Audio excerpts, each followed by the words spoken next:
Ibu yang saya kasih di dalam Tuhan Yesus Kristus, tema Natal PGI dan KWI tahun ini adalah Immanuel. Mari sama-sama katakan Immanuel. Immanuel artinya adalah Allah menyertai kita. Immanuel, L itu Allah, kemudian I itu kita atau saya, jadi Allah menyertai saya. Seberapa banyak di antara kita yang sungguh-sungguh ingin supaya Tuhan menyertai saya? Boleh angkat tangan, di gereja boleh angkat tangan juga ya. Baik, karena kita kebanyakan sudah angkat tangan, saya anggap semua dari 2.500 yang hadir berarti sudah angkat tangan. Ya, yang lain hadir tapi dari rumah Bapak Ibu Saudara-saudari sekalian, karena ada hari ini saya khotbah akan direkam dan mungkin akan muncul di YouTube. Mari kita membaca bersama-sama sesuai dengan apa yang tertulis dari nats kita pada hari ini. Matius 1 ayat 23 kita baca bersama-sama. 3, 2, 1.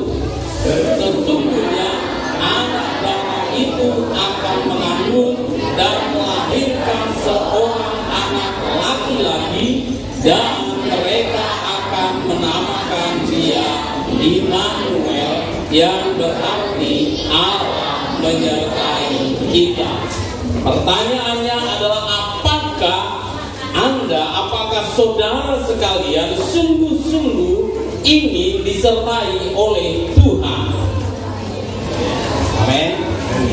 Ya, biasa kalau anak sekolah minggu, kalau saya cerita, tahun lalu saya pelayanan sekolah minggu di Rogate, Bapak Ibu Saudara-saudari sekalian. Dan saya pelayanan untuk anak-anak sekolah minggu. Tuhan menolong anak-anak sekolah minggu. Amin.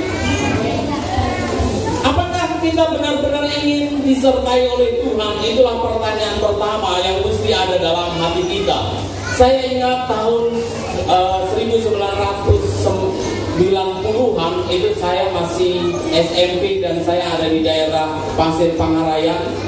Jadi di daerah itu saya SMP, kemudian saya ingat sekali setiap kali ada ujian. Kalau ada ujian di SMP itu, di SMP ada kursi yang cukup tinggi, kira-kira 1 meter, dan ada satu orang guru, bapak-bapak, selalu setiap kali ujian dia berdiri, kemudian dia naik ke kursi itu, di kursi yang cukup tinggi, kemudian dia pakai kacamata hitam.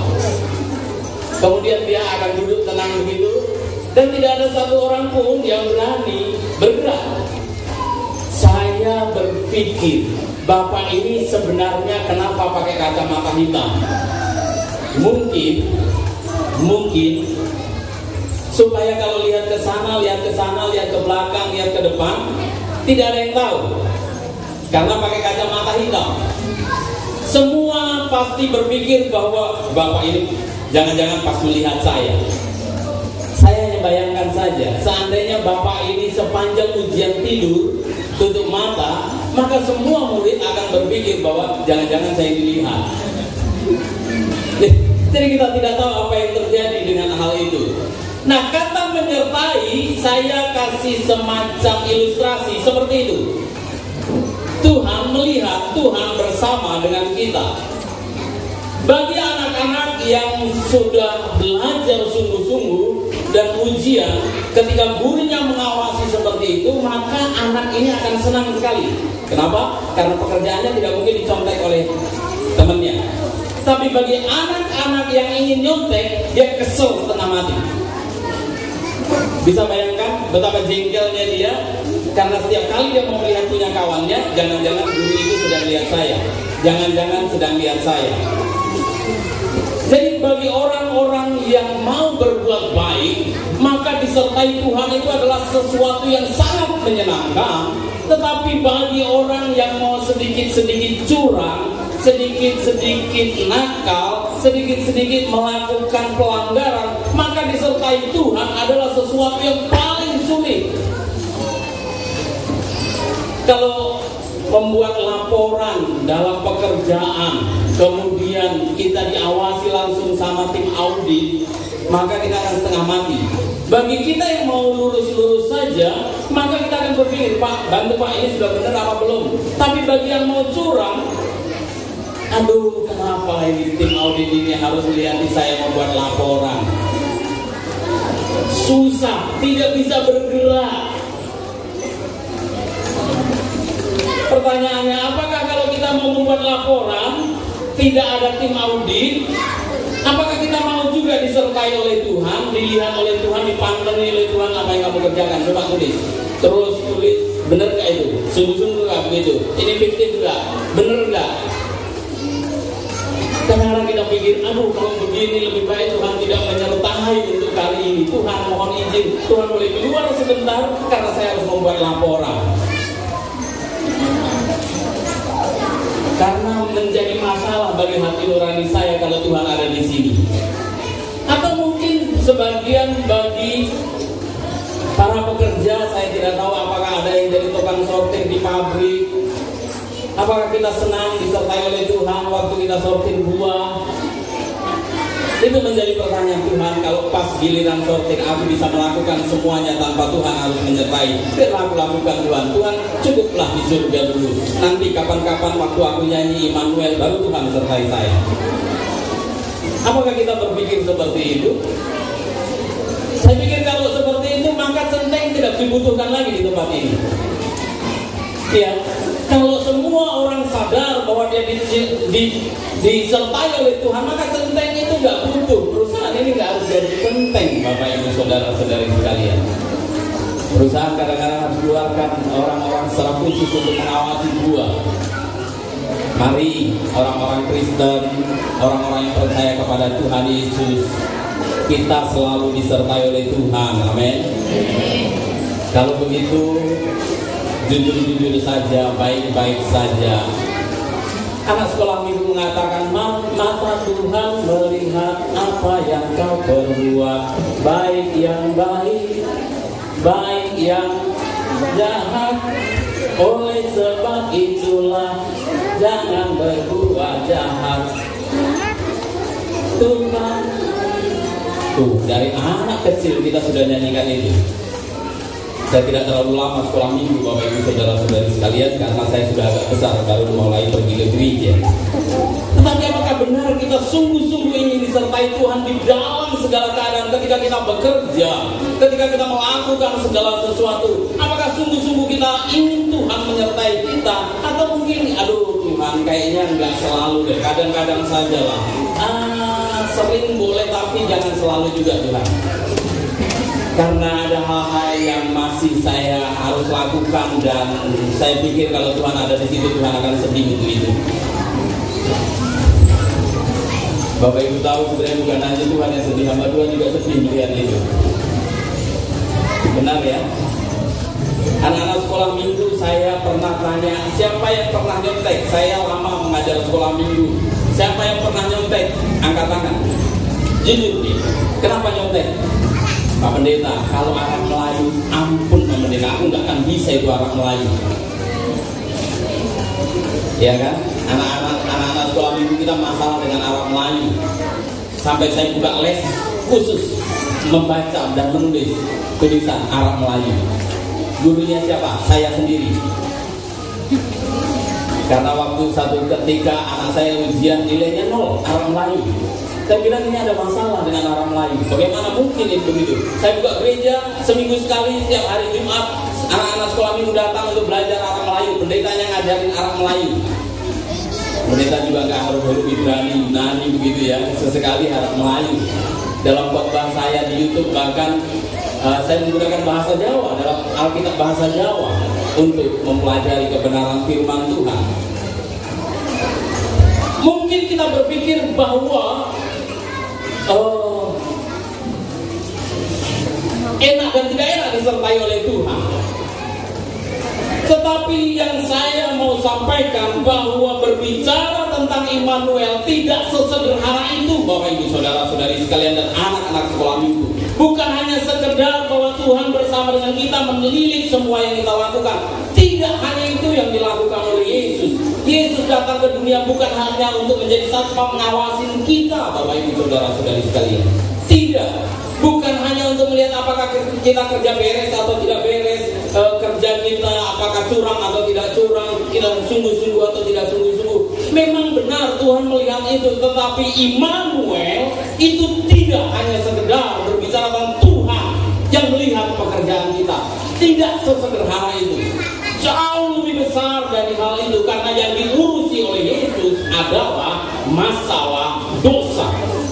Ayat yang ke-21,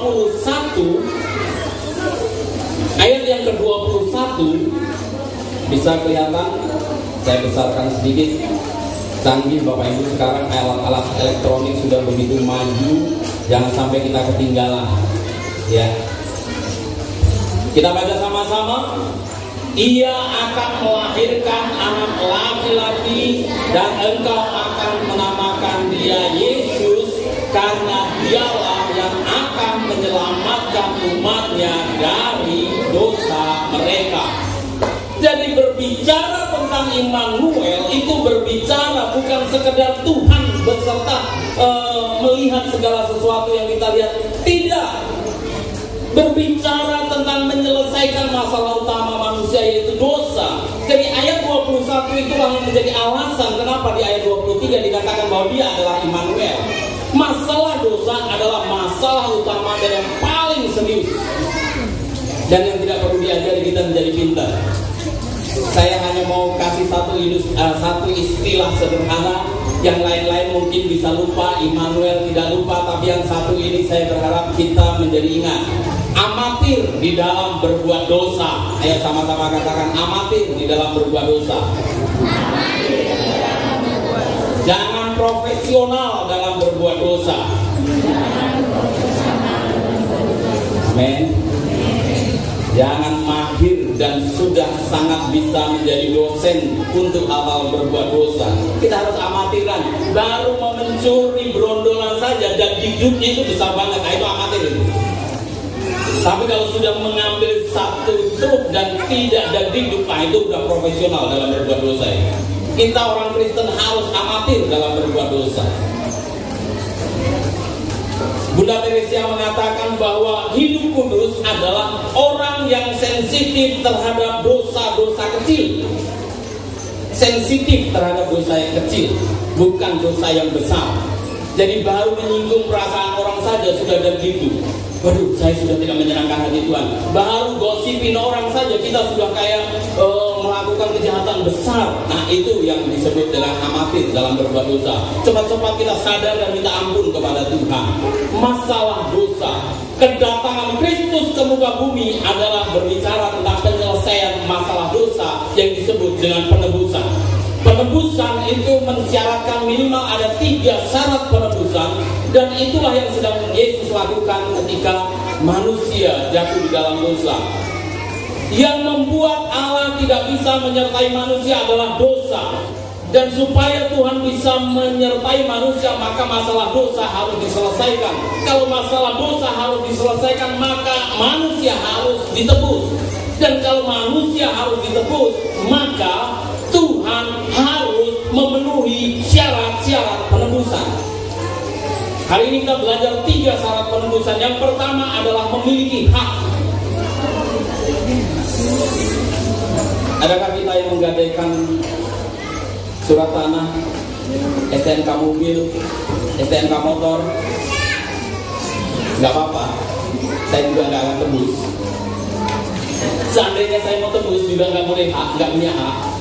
Kalau misalnya salah satu di sini siapa gitu ya, misalnya adalah saya di sana, misalnya punya mobil, kemudian BPKB-nya ditaruh ke leasing untuk pinjam, katakanlah nggak usah banyak-banyak 100 juta, karena harga mobilnya misalnya 300 juta, ngambil 100 juta pasti dikasih. Dan tiba-tiba saya datang, Pak, saya mau ambil BPKB. BPKB yang mana? Itu yang punya misalnya Pak Payung gitu kan, punya Pak Payung. Bapak namanya siapa? Saya Sutrisno. Bapak mau ngambil punya siapa? Pak Payung. Kan 100 juta Pak. Saya sekarang bawa uang 100 juta Pak. Jadi BPKB tolong kasih sama saya. Apakah saya akan dibeli? Saya dikasih BPKB itu tanpa surat kuasa dari Pak Payung? Tidak bisa. Walaupun saya punya uang 100 juta, tetap nggak akan bisa. Karena saya tidak punya hak untuk menebus. Kalau Allah mau menebus manusia, maka dia harus punya hak. Manusia hanya bisa ditebus oleh manusia. Itu sebabnya Allah harus menjadi manusia. Ya, bukan karena saya keras di sini suara sudah sangat keras.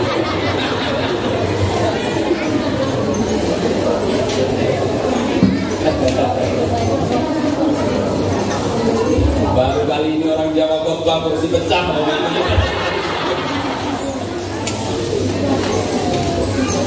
Jadi kalau ada orang lain mengatakan masa orang Kristen menjadikan manusia sebagai Tuhan, kita katakan tidak. Orang Kristen tidak pernah mengatakan manusia itu kita sembah sebagai Tuhan. Tidak. Kita meyakini bahwa Tuhanlah yang menjadi manusia.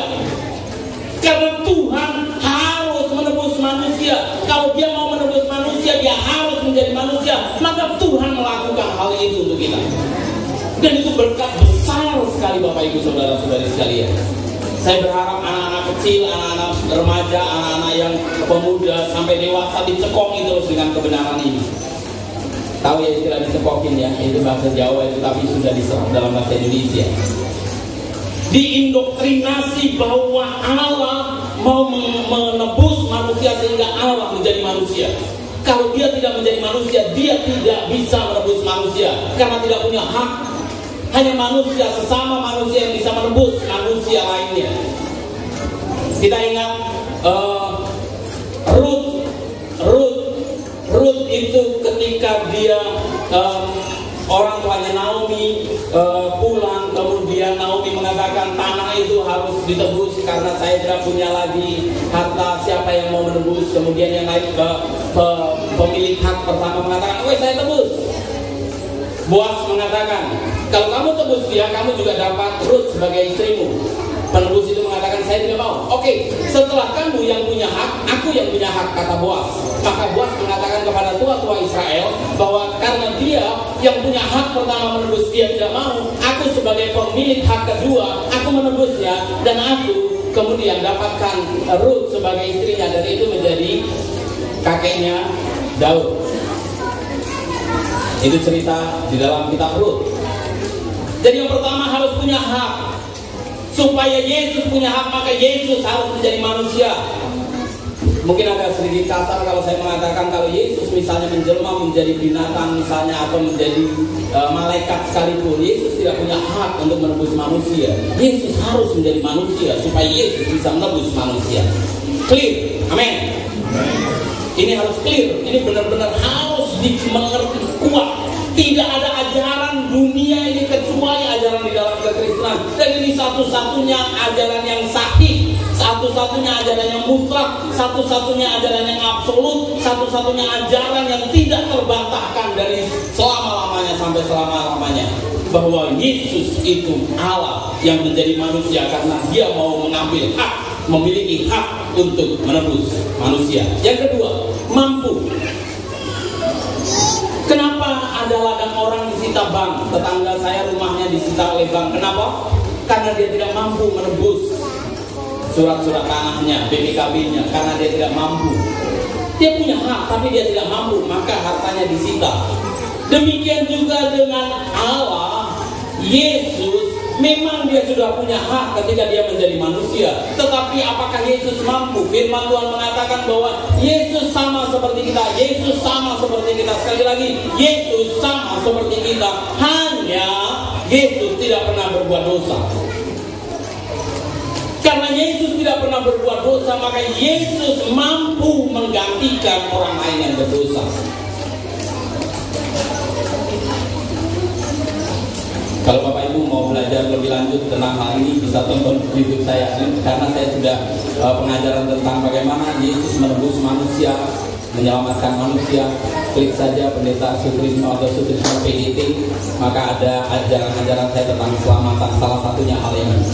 Karena kalau saya kupas itu saya satu khotbah sendiri Bapak Ibu. Tapi yang pasti Yesus tidak berdosa dan Yesus mampu menggantikan, menebus manusia yang berdosa. Yang ketiga, bersedia. Orang yang punya BPKB itu menggadaikan BPKB-nya, kemudian dia bisa punya hak untuk menebusnya, tapi kalau dia tidak mampu, dia tidak bisa menebusnya. Oke, uang 100 juta ada, BPKB atas nama saya dan saya punya hak, tapi saya nggak mau kasih. Kenapa nggak mau kasih? Ya masa kemarin 100 juta aku pinjam, sekarang aku kembalikan menjadi 110 juta. Aku nggak rela dengan hal itu. Padahal perjanjian awal memang begitu. Kalau dia tidak bersedia, maka dia juga tidak bisa melakukannya. Nah, Bapak Ibu, kabar gembiranya ketika Yesus datang ke dunia, ketika Yesus lahir di kandang domba Betlehem, di sana dimulai kebersediaan Yesus untuk menebus manusia. Bukan hanya sampai di situ, ketika Yesus melakukan tanda-tanda ajaib, perbuatan-perbuatan heran, dia menyatakan bahwa dia adalah Allah yang menjadi manusia. Dan di hari terakhir di dalam kehidupannya, ketika dia berdoa di Taman Getsemani, dia mengatakan, Bapa, kalau boleh cawan ini lalu daripadaku, kalau boleh jangan aku mati disalib, kalau boleh jangan aku harus mengalami penderitaan karena terpisah dengan Allah Bapa untuk seketika lamanya. Tetapi Yesus di akhir perkataannya, dia mengatakan, tetapi kehendak-Mu lah yang jadi. Kata tetapi kehendak-Mu lah yang jadi, itu berbicara tentang, tapi aku bersedia untuk ambil itu. Kalau harus aku ambil, aku bersedia ambil. Untuk keselamatan manusia, demi harga jiwa-jiwa manusia itu, aku ambil itu. Jadi Yesus menyelesaikan masalah dosa. Bapak Ibu yang saya kasih di dalam Tuhan Yesus, ini penting sekali. Cara Yesus menyelesaikan masalah dosa manusia dengan melaksanakan eksekusi tuntutan hukuman atas dosa. Jadi inilah yang tidak dimiliki oleh ajaran lain di seluruh dunia kecuali dalam kekristenan. Di dalam kekristenan dikatakan bahwa karena dosa maka manusia harus dihukum mati. Dan siapapun yang mau menggantikan, dia harus dihukum mati. Dan Yesus dihukum mati di atas kayu salib. Jadi dosa yang menghasilkan hukuman itu terlaksana. Kalau dosa dan hukumannya sudah dilaksanakan, maka sudah tidak ada tuntutan lagi. Amin. Saya kasih contoh. Ahok itu pernah dituntut karena dia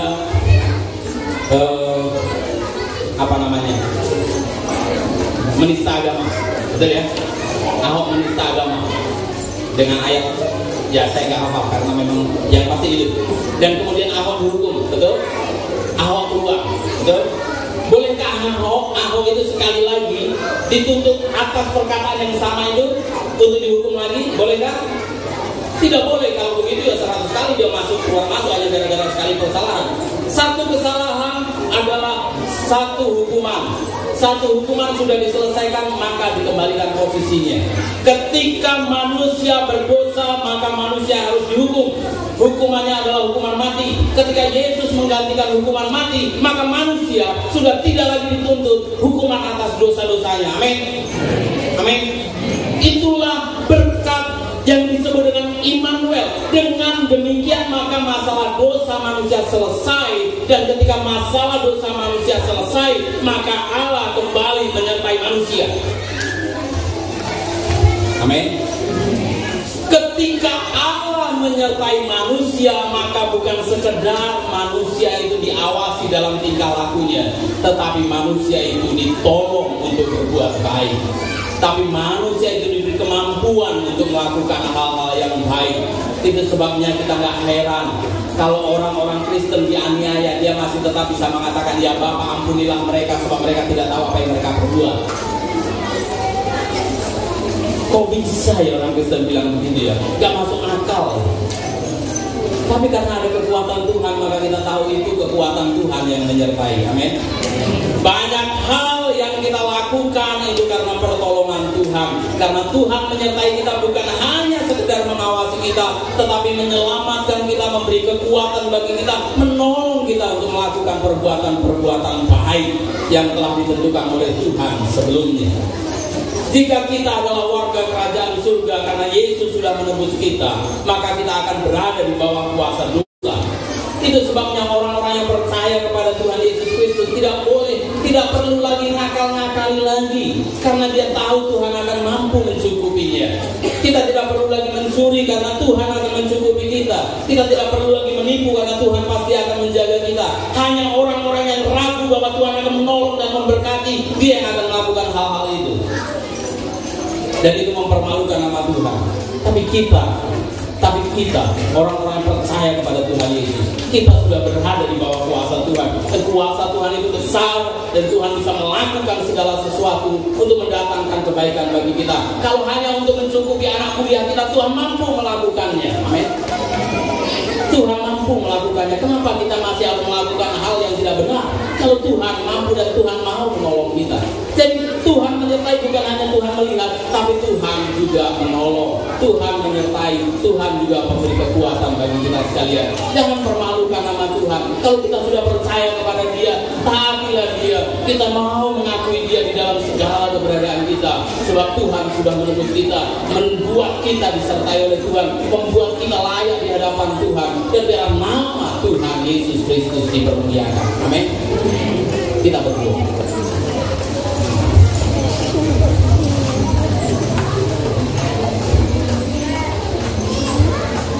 Allah kami yang ada di dalam kerajaan surga, Tuhan Yesus, sungguh kami bersyukur kepadamu, karena kami yang berdosa, terpisah dari Allah, dilayakkan kembali untuk disertai oleh Tuhan karena pengorbanan Kristus di atas kayu salib.